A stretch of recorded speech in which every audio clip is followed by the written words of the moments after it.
Pemirsa Metro TV Lampung, kembali Nana Hasan menemani Anda selama 30 menit ke depan untuk membahas tajuk dan berita apa saja yang publish dan juga hits di 4 platform Lampung Post Group. Saat ini sudah bersama saya Mustan Basran, Askadi Pemberitaan Harian Umum Lampung Post. Tapi sebelum kita masuk untuk membahas tajuk kali ini, terlebih dahulu kita saksikan video editorial berikut ini. Kemendikbud beraksi. Keluh kesah Seantore Negeri tentang tingginya kebutuhan pulsa dijawab dengan solusi. Mendikbud Nadiem Makarim sukses membuat para elit sepakat untuk menggulirkan bantuan pulsa internet.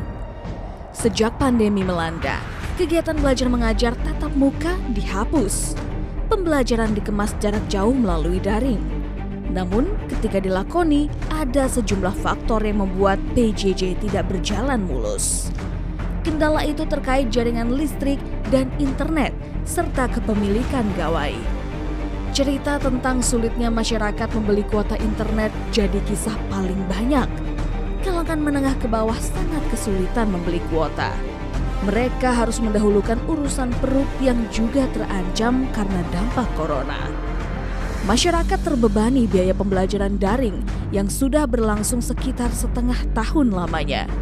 Lembaga survei Saiful Mujani Research and Consulting melakukan jajak pendapat terkait hal itu.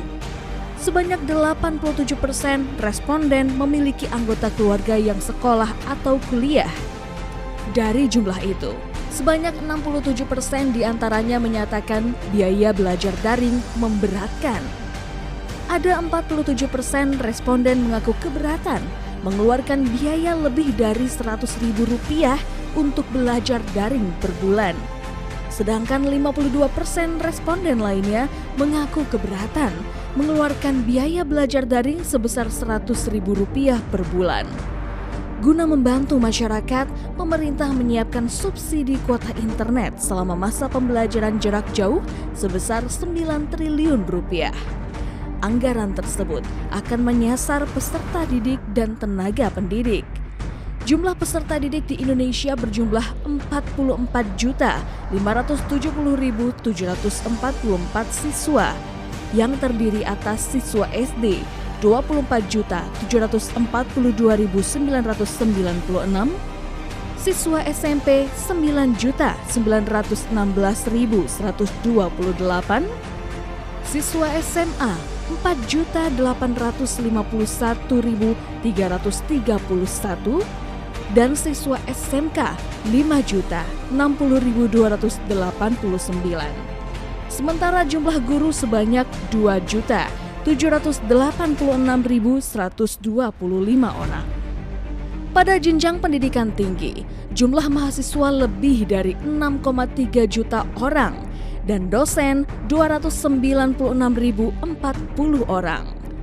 Subsidi kuota internet akan digulirkan selama 3-4 bulan ke depan. Pemerintah mengklaim pencairan bantuan akan diakselerasi agar dapat dinikmati masyarakat secepatnya. Perincian kuota untuk siswa sebesar 35 GB per bulan dan guru 42 GB per bulan. Sedangkan untuk mahasiswa dan dosen diberikan masing-masing 50 GB per bulan. Internet sudah jadi kebutuhan dasar pendidikan di era pandemi. Setelah ketok palu anggaran subsidi kuota, tugas selanjutnya adalah pengawasan distribusi. Kuota harus tepat sasaran. Jangan sampai itu menjadi lahan bancakan baru oknum pengerat. Mari kawal bersama.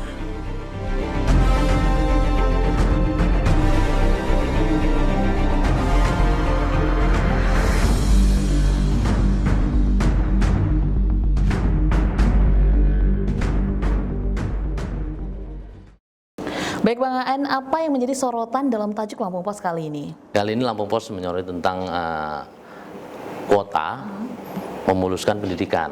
Itu artinya memang pendidikan ini siswa dan guru diberikan kuota kepada pemerintah untuk fasilitas mereka belajar daring dari rumah. Gitu. Jadi demi kelancaran program pemerintah untuk belajar jarak jauh itu dari rumah, itu memang sudah banyak sekali keluhan-keluhan dari siswa-siswa, terutama SD, SMP, apalagi di pelosok-pelosok itu, bahwa mereka misalnya keberatan untuk membeli kuota karena sebulan itu bisa saja sampai 75 atau bahkan 100 lebih untuk mengikuti kuota itu. Ini ada program ini, kuota untuk memuluskan pendidikan ini, bantuan kuota dari pemerintah. Inilah memang masih disambut gembira gitu sama kalangan siswa gitu. Tapi memang ada PR-nya sedikit gitu loh. Karena setiap program itu kan pasti ada saja potongan segala macam kan gitu ya.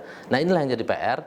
Makanya sekarang langsung ke rekening siswa. Oke. Nah, tapi lagi-lagi ada kendalanya, guru-guru itu atau pihak sekolah sekarang kebingungan mencari mengumpulkan nomor-nomor dari siswa itu untuk diberikan kuota.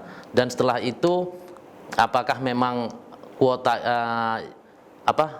yang diberikan itu juga bisa membantu mereka untuk belajar? Khawatirnya diberikan justru mereka dipakai untuk yang lain gitu. Jadi memang harus pasti dan cermat apa yang harus diberikan untuk mereka gitu. Oke, memang sekarang sepertinya pemerintah memang gencar sekali ya untuk memberikan bantuan kepada kalangan menengah juga untuk pendidikan. Nah, bagaimana Lampung Pos melihat hal ini, Bang Aan? Nah, ini sebenarnya ada kabar gembira ya. Kabar gembira memang di kalangan, tidak hanya kalangan bawah yang diberikan bantuan, tapi kalangan menengah sudah mulai diberikan bantuan juga oleh pemerintah.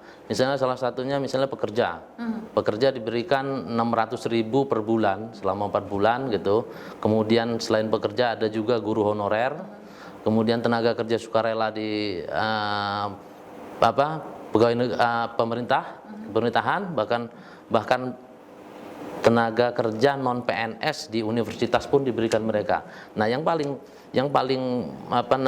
membahagiakan itu, selain yang bahagia itu siswanya, juga orang tuanya, adalah pemberian kuota ini. Karena memang selama ini mereka hanya diminta untuk belajar jarak jauh dengan kuota, namun ada banyak kendala, sama seperti yang sudah kita beritakan dulu ya.